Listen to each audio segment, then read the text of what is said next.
morning everyone. In this class we are going to study regarding the gametogenesis.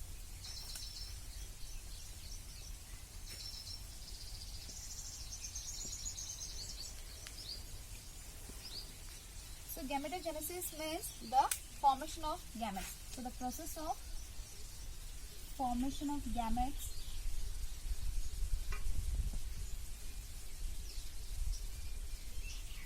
is known as gametogenesis. So the process of formation of gametes is called as gametogenesis, and this gametogenesis is of two types. The first is the spermatogenesis, and the other is the oogenesis.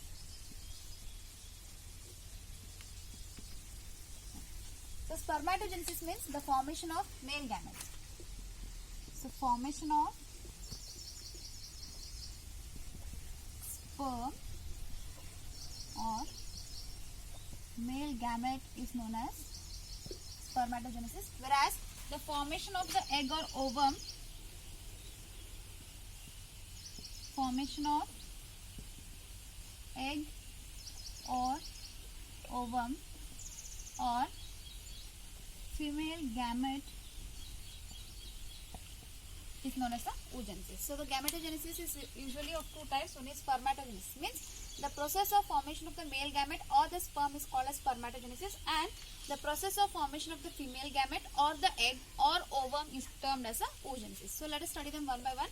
So coming to the first one, that is spermatogenesis. So the process of spermatogenesis is mainly including two steps. So it is including two steps. So the first step is that formation of spermatids, and the second process or the second step is spermiogenesis. So again, this formation of spermatids includes three stages. The first one is the multiplication phase, second comes the growth phase, and the third is the maturation phase. Right. So the spermatogenesis or the process of spermatogenesis is mainly including two steps. The first step is formation of the spermatids, and the second one is the spermiogenesis. Spermiogenesis. So again, the formation of spermatids includes three phases. One is multiplication phase, growth phase, and the maturation phase. So we will study these two steps with the help of a schematic diagram. Right. So coming to the spermatogenesis means the formation of the sperms. As we had already studied that the formation of the sperms is going to take place in the seminiferous tubules of the testes. So these seminiferous tubules is having two types of cells. One is the germ cell and the other is the Sertoli cell. But here we are going to concentrate only on the germ cells as they are responsible for the formation of the sperms. Right. So suppose this is the germinal epithelium. Right. So these are the germ cells. These are the germ cells. So let us concentrate on one germ cell, and all these germ cells are diploid. So they are the diploid germ cells. So the first step of spermatogenesis is formation of the spermatids, and the formation of the spermatids includes three phases. So the first phase is the multiplication phase. So what happens in the multiplication phase means this germ cell will undergo the mitotic division. So they are undergoing the mitotic division to form the two spermatogonia. So now these are called as a spermato, that is primary.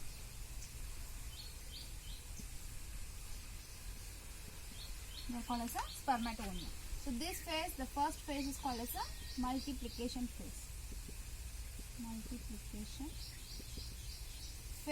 So in the multiplication phase, what happens is these germ cells will undergo several number of mitotic division. So this is a mitosis to form a large number of spermatogonia. Again, the spermatogonia are diploid, so they are undergoing the mitosis, right?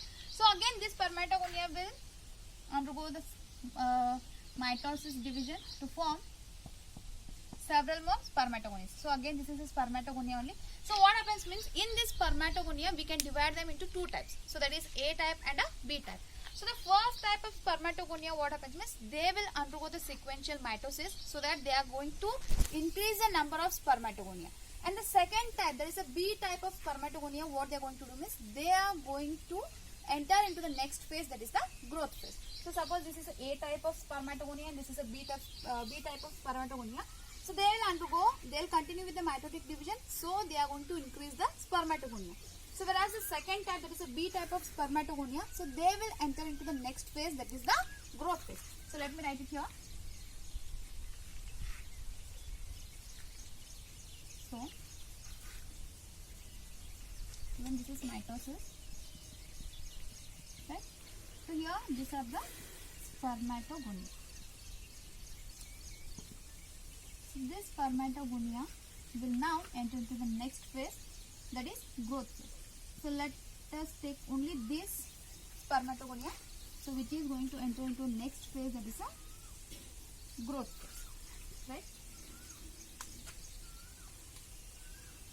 So the second one is a growth phase. So here what happens means this spermatogonia is going to enlarge as it is going to take the nutrients from the Sertoli cell. So this is now called as a primary spermatocyte. So this primary spermatocyte, so now it enters into the third phase, that is maturation phase. So the third phase is the maturation phase. So what happens in the maturation phase is that this primary spermatocyte will undergo the meiosis. So after the meiosis 1, there are the two daughter cells. So this is a diploid one again. So when this is diploid, so all these are diploid cells, right? So here after the meiosis 1, there are two daughter cells formed. So these daughter cells are now called as a secondary spermatocyte. So they are called as secondary spermatocyte, and these are a haploid cells, right?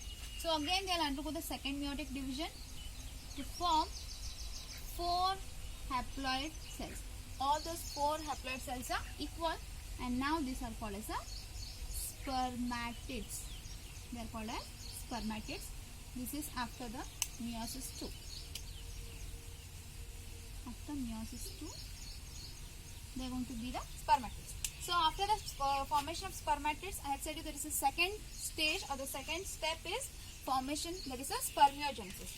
So these spermatids will now get converted into the sperms.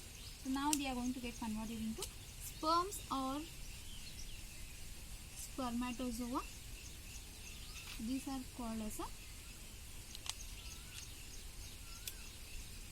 spermatozoa or sperms,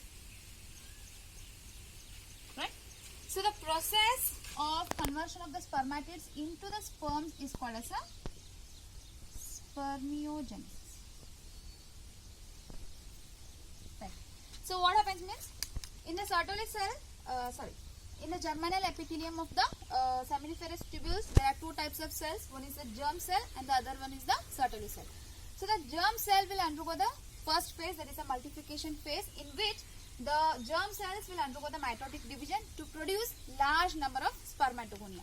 And out of these spermatogonia, which are all diploid, so some of them will enter into the next phase, that is a growth phase, in which they are going to increase in the size by taking the nutrients from the Sertoli cell. So here now after the growth phase, this spermatogonia is now termed as a primary spermatocyte. So this primary spermatocyte will now enter into the third phase, that is the maturation phase, where the primary spermatocyte is undergoing the meiosis. So after the meiosis 1, there are two daughter cells with a haploid nucleus, and they are termed as a secondary spermatocyte. So this secondary spermatocyte will undergo the meiosis, second meiosis, to form the 4 equal haploid spermatids. So these are the 4 equal haploid spermatids, and these spermatids are converted or they are matured into the spermatozoa or the sperms, and that process is termed as a spermiogenesis. So here you can see here the first is the germ cells. Now these germ cells are converted into spermatogonia. So both the germ cells and the spermatogonia are diploid. After that there is a primary spermatocyte which is again a diploid cell. So then there is a formation of a secondary spermatocyte which is a haploid. After that there is a formation of a spermatid which is again a haploid, and then there is a formation of a spermatozoa and the sperms which is a haploid cell. So this entire process is termed as a spermatogenesis. So the first step is formation of the spermatids. In that there are 3 phases: multiplication phase, growth phase and the maturation phase. And the second one is the spermiogenesis, that is the process of conversion of the spermatids into the spermatozoa or the sperms is called as a spermiogenesis. So once the spermatids or the spermatozoa are formed, once the sperms or the spermatozoa are formed, so they are embedded, means their head is embedded in the Sertoli cells, and after that they are released from the seminiferous tubule, and the process of releasing of the sperms from the seminiferous tubule is termed as a spermiation. So it is termed as spermiation. Right, here we can see the 3 different types of definitions. Spermatogenesis means formation of gametes or the formation of the sperms. Spermiogenesis means the conversion of the spermatids into the sperms. Spermiation means the release of the sperms from the seminiferous tubule. Right. So now let us see the hormonal regulation during the spermatogenesis. So as we also know that this entire process is under the control of the hormones. So that's why we are going to study how the hormones are going to regulate the process of the spermatogenesis. And I have already said that this spermatogenesis is going to start at the age of puberty. So during the puberty, what happens means there is a significant increase in the release of the GnRH. Right? So there is an increase in the GnRH. So this GnRH is nothing but the gonadotropin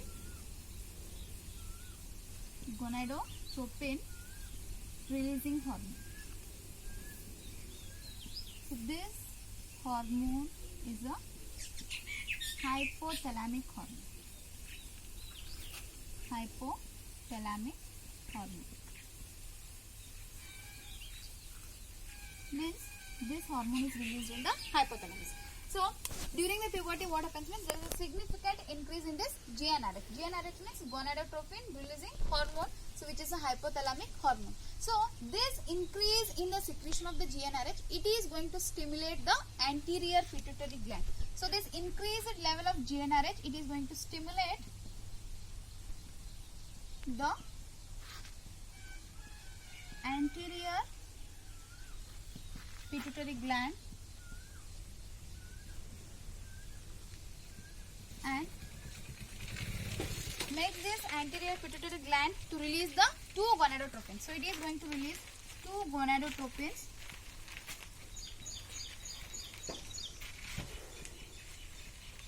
So first one is the LH and the second is the FSH. So LH means luteinizing hormone.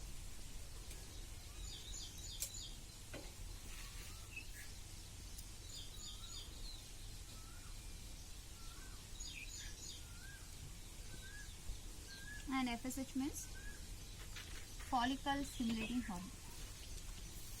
Follicle stimulating hormone. Right. So this LH or the luteinizing hormone, it is going to act on the Leydig cells. So it is going to act on the Leydig cells.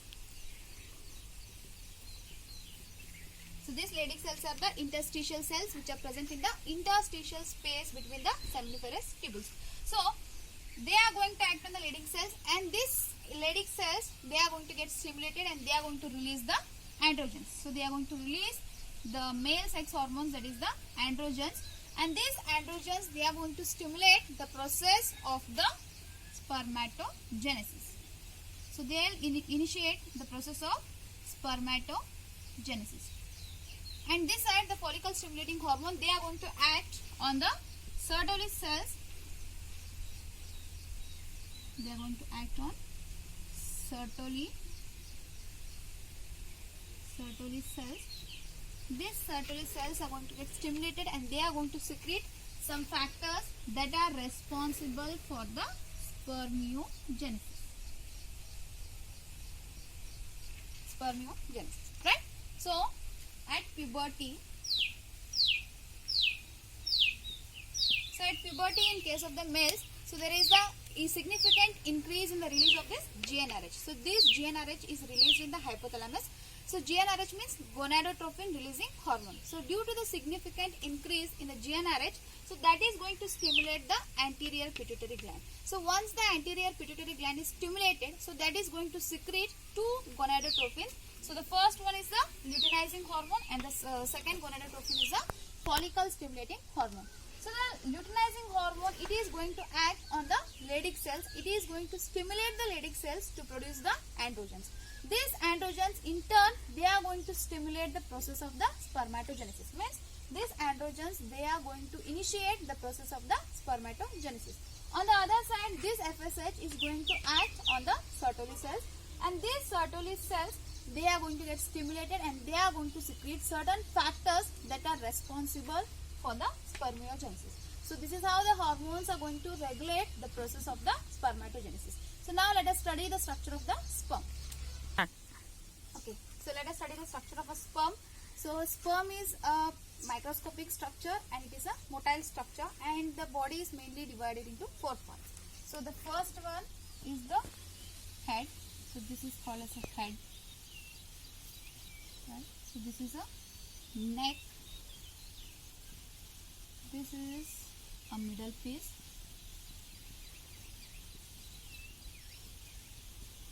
And this is a tail. Right. So, the sperm is mainly divided into 4 parts: head, neck, middle piece and the tail. So, the head is the head is going to have the elongated nucleus. So, this is a nucleus containing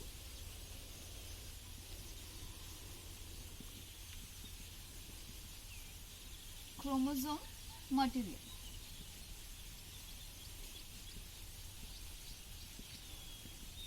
So, the head of a sperm is consisting of an elongated haploid nucleus, so that is having the chromosome material. So, this head is covered with a cap-like structure. This cap-like structure is called as a acrosome.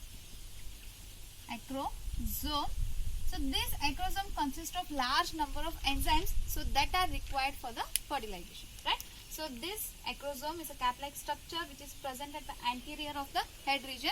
So, it is consisting of the enzymes, so that are required for the fertilization. So, then this middle piece consists of large number of mitochondria. So, these are the mitochondria.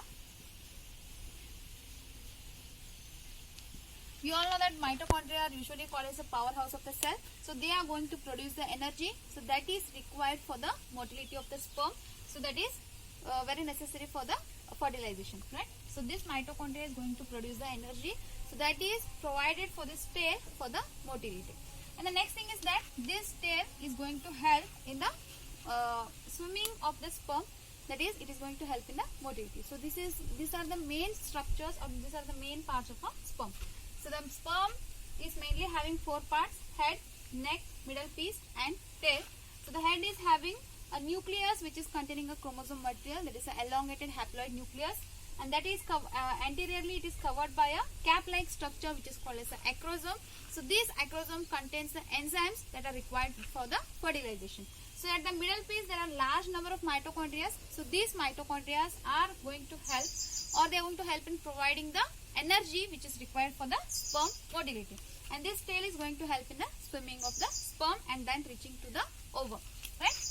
So, now this sperm along with the seminal plasma is going to form the semen. So, the sperm plus seminal plasma is termed as a semen, right? So, during the coitus, coitus means copulation. So during the coitus or during the intercourse, so the male is going to produce 200 to 300 million sperms. So they are going to produce 200 to 300 million sperms, out of which 60% of them should have the normal, that is a proper shape and size,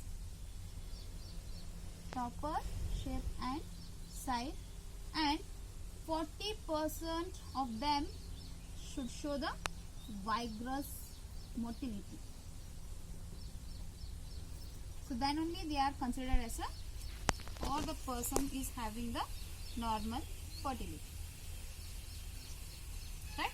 So the sperm along with the seminal plasma is termed as a semen. So the sperm along with seminal plasma is termed as semen, and during the coitus or during the intercourse, the male is going to produce 200 to 300 million sperms. So out of which 60% of them should have the proper shape and size, and 40% should show the vigorous motility, and then only they are called as a, or they are able to have the normal fertility, or they are called as a normal fertile persons. So this activity of the accessory ducts as well as the accessory glands is controlled by the male sex hormones, that is the androgens. Okay. So in the next class we will be studying regarding the oogenesis, that is how the female gametes are formed. Thank you.